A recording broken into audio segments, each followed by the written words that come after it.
3 உலகங்களும் நடுங்கின. அசுரன் சூரபத்மனின் அகங்காரம் தேவர்களை அடிமைப்படுத்தியது. வானுலகம் இன்று கண்ணீர் சிந்தியது. தேவர்களின் துயரம் பரமேஸ்வரனின் தியானத்தை குலைத்தது.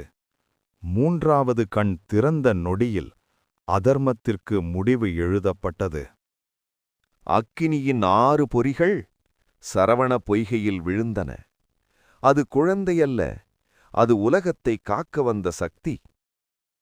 6 முகம், 12 கண்கள், ஒன்றான ஞானம். அவனே கந்தன், அவனே வேலவன்.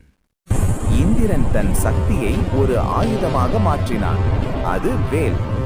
அதர்மத்தை விட்டும் தெய்வ ஆயுதம்.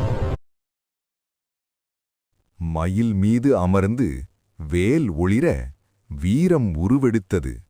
இது போரல்ல, இது தர்மத்தின் எழுச்சி. அசுரர்கள் களமிறங்கினர். வானமே கருமையடைந்தது. ஆனால் ஒரு தெய்வத்தின் முன் அனைத்து படைகளும் தூசிதான். மாயம் எடுக்கும் அசுரன், மரம், மிருகம். ஆனால் ஞானவேல் முன் மாயம் நிலைக்குமா? வேல் பாய்ந்தது, ஒளி விடித்தது. அழிவு இல்லை, அருள்தான். சூரன் மாறினான், சேவலாக, மயிலாக. அதர்மம் அழிந்தது, தர்மம் நிலைத்தது. உலகம் மீண்டும் சாந்தி கண்டது. கடல் அலைகளும் துதிக்கின்றன.